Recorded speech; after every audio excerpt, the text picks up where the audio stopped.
Hello and welcome back to The Snake's Paw. Tonight on Basic Pitches, we will be featuring our first ever guest pitcher. Hello. Longtime friend of the show, actress extraordinaire, and voice of Thunderclops, Destroyer of Worlds from Starship Mudskipper, Erica Durr. Thank you, Jack, for such a marvelous introduction. I'm very excited to pitch my basic pitch, and hopefully someone will hear it and make it into a movie. All right, without any further ado, let's get this show on the road. Absolutely. So Santa Claus, vampire and hunter? So take it away.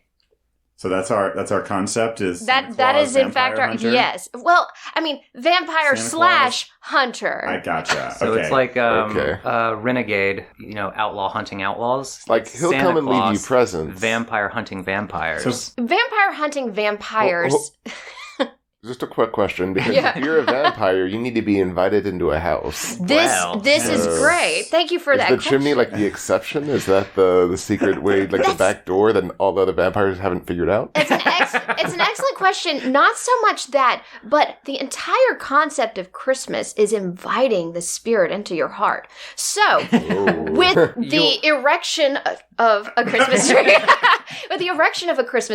with the creation of the cookies and the milk, and the invitation to have Santa into your home, one can argue that is functional enough for him to let himself in your front door. the sending of a list of requests, too. Absolutely. You expect... at that point, you've entered into a contract with Seriously. Santa. It's the reason why Santa never visits houses of people who don't celebrate Christmas. It's because he literally can't.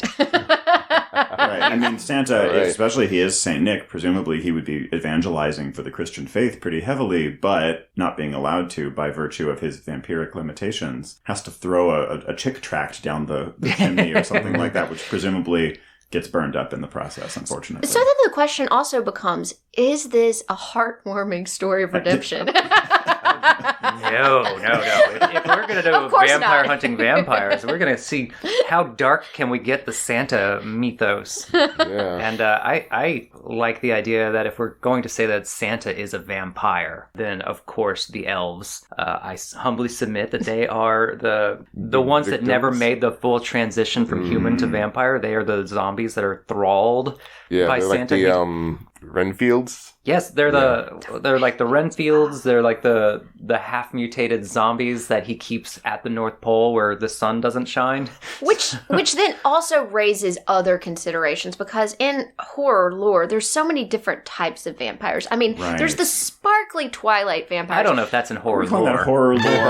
I think that is adjacent to horror. They're the same I think that's down the street vampires. around the corner and by enough landmarks that you could get lost on the way. I think the writing is poor enough that it constitutes just horrifying literature in and of itself. My dad has watched all of the Twilight movies. I have. Oh, are we talking about Twilight? Oh, yeah, the Twilight vampires. But then there's also Dracula vampires, where like Dracula, a lot of people think he could not go out into the sunshine, but that's absolutely not true. He could. It would weaken him. He just did not want to. I could do it if I wanted to. He's a night person. And also, I could fly if I wanted to. If he wants to. Well, so I guess we can consider then this particular Santa in light of the various vampire traditions. Is, in this case, Santa, we have the invitation into the house factor considered. Yes. Santa, blood drinker. Does that cause problems at the North Pole? Is that why the North Pole is so sparsely populated? Oh my gosh. Polar bears, very generous sources of blood. Or does he just hibernate until like one day out of the year? Like there are hibernating vampires. I'm almost certain that that's a thing.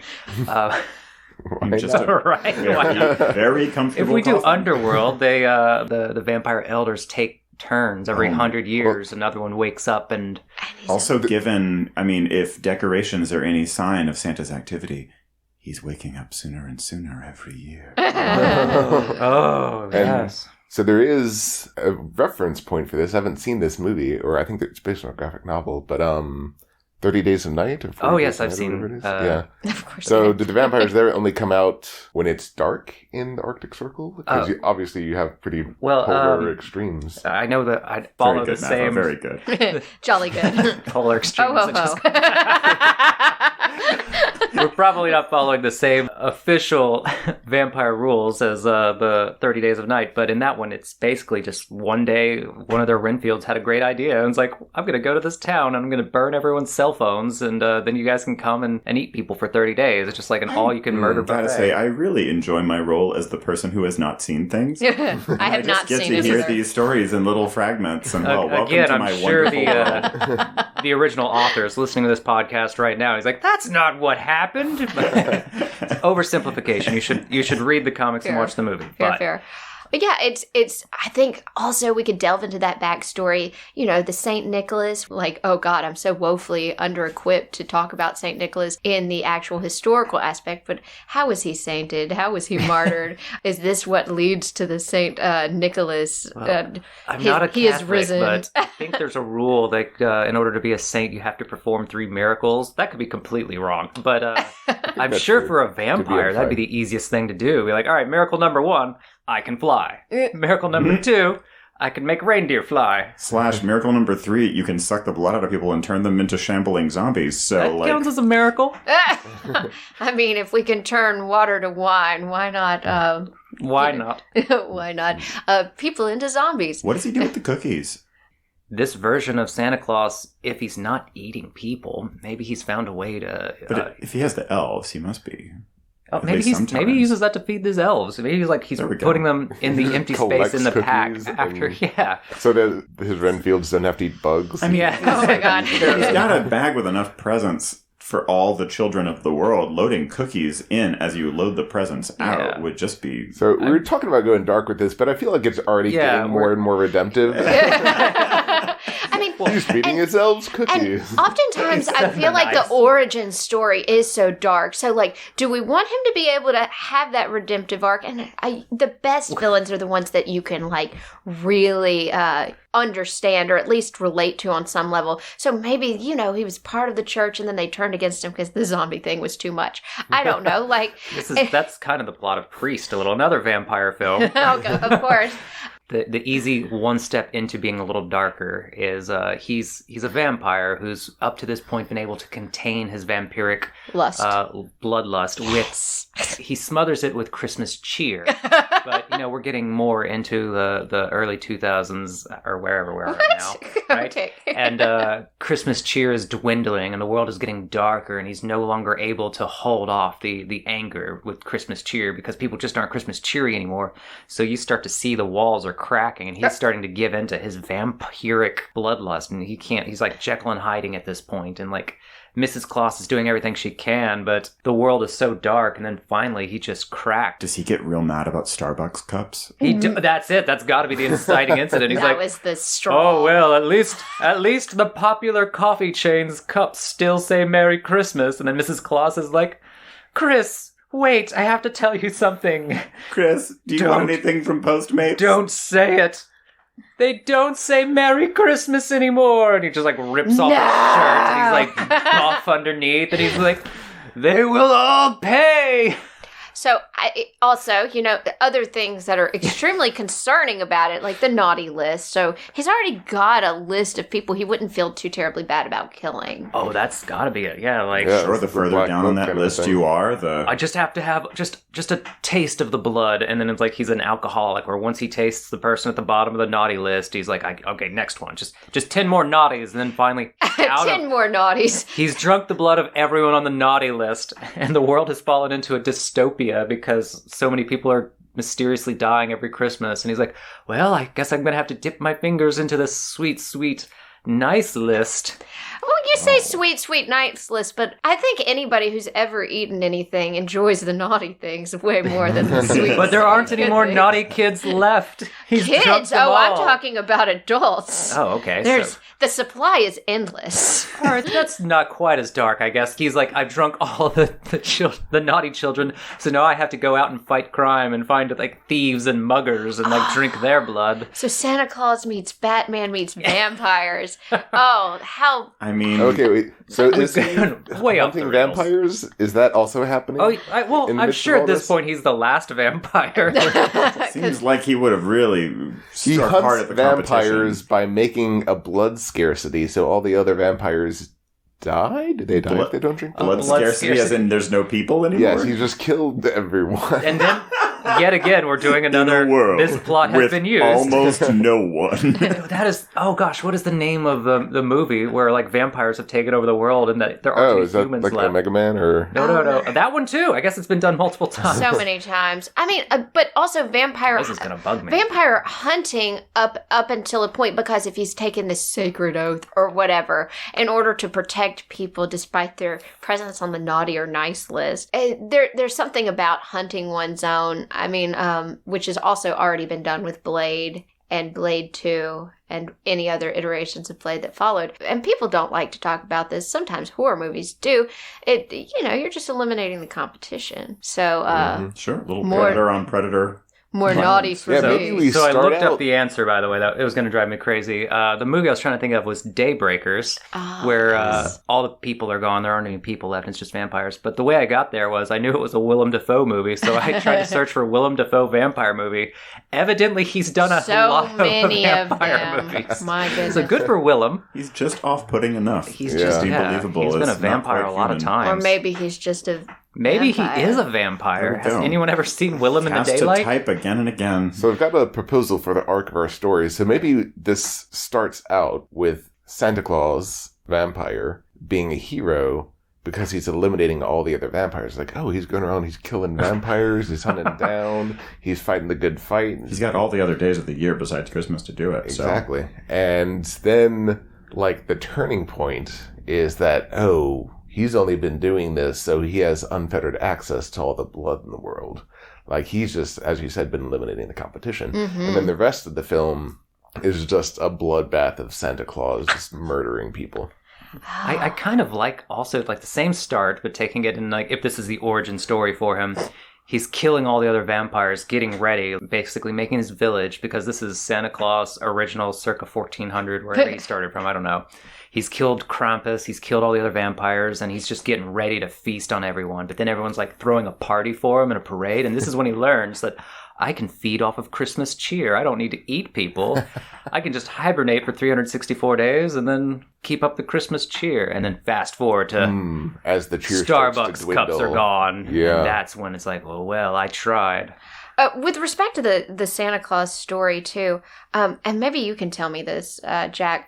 As the expert in horror. I thought it was as the expert not in Santa Claus. The expert in horror.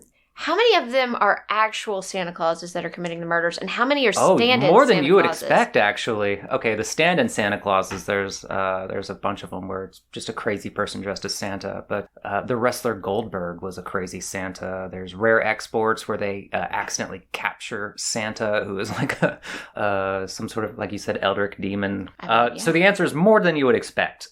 Where they're like, well, why hasn't Santa been killing us this whole time? And they don't really answer. Just greater he than could have zero. the whole time.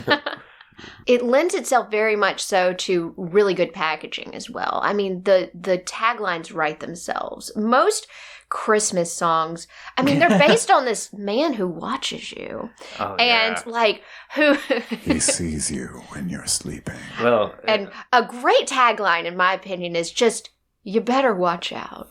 You better watch out. So, following through further into that song, if we are talking about the naughty list, like, he knows if you've been bad or good. So be good. For goodness sake. Santa Claus. He sees you when you're sleeping. And Santa Claus. And Santa Claus with a W. With a W, obviously. Yeah. I mean, we could... Santa Sleigh. Yep. Yeah, or Santa Slayer, or something. Is there like a vampire Santa Claus title we could, like, jimmy in there? Oh, gosh, there's gotta be... Let's see. The Man in Red. Or the Slayer, but it's Sleighher. Yes, the Slayer. Just Vampire Slayer. But and then going in, you won't even think that he is a vampire.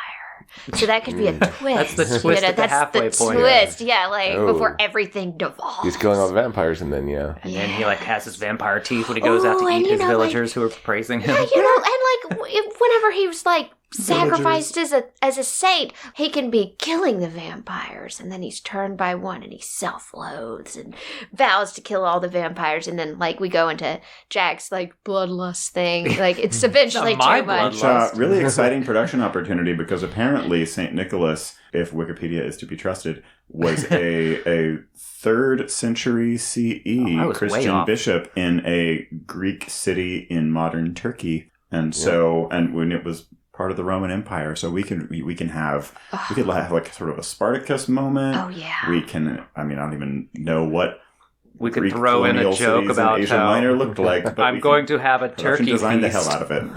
Oh no. Okay, so we're writing Jack out of the writer team for that particular portion. Oh my gosh! But yeah, Santa in some sexy gladiator sandals. Oh my god! There we go.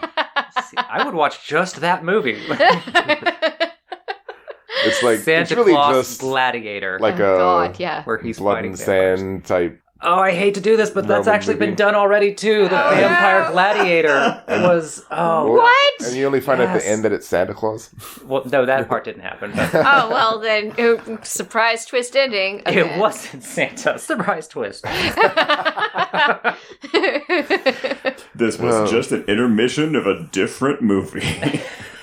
All right, so that sounds like a pretty good product. That is Santa Claus Vampire Slayer. The Man in A lot Red. of wins in there. The Man in Red. It's going to be a movie with title, 10 a subtitle, colons. a subtitle. And then just add a wink, number. Wink, wink, wink, wink, wink, wink, wink. I might just have a nervous tick.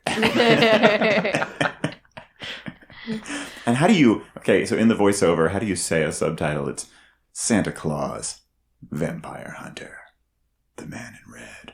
Part 1 of Easy 4, when you're the sleeping. clausening. And then you raise your voice and you sound happy. So, Coming to a theater near you. and coming to a theater near you, Christmas 2022.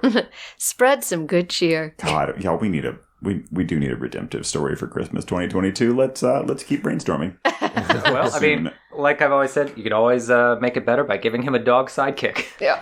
Right? Oh, yes. Santa Excellent Claus sequel dog material. lover. Hater of children, lover of dogs. All right. All right. Yeah. Thank you, Erica. Clap claps all around.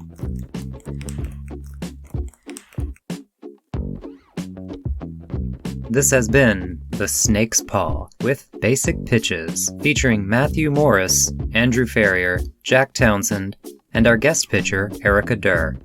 If you have your own movie pitch you'd like to hear us take a crack at, feel free to leave us a comment or a message. You can find us online at thesnakespaw.com and on Instagram or YouTube at thesnakespaw. If you like what you heard, you can support this project and more like it at ko-fi.com/thesnakespaw. That's ko-fi.com/thesnakespaw. Thanks for listening. See you again soon.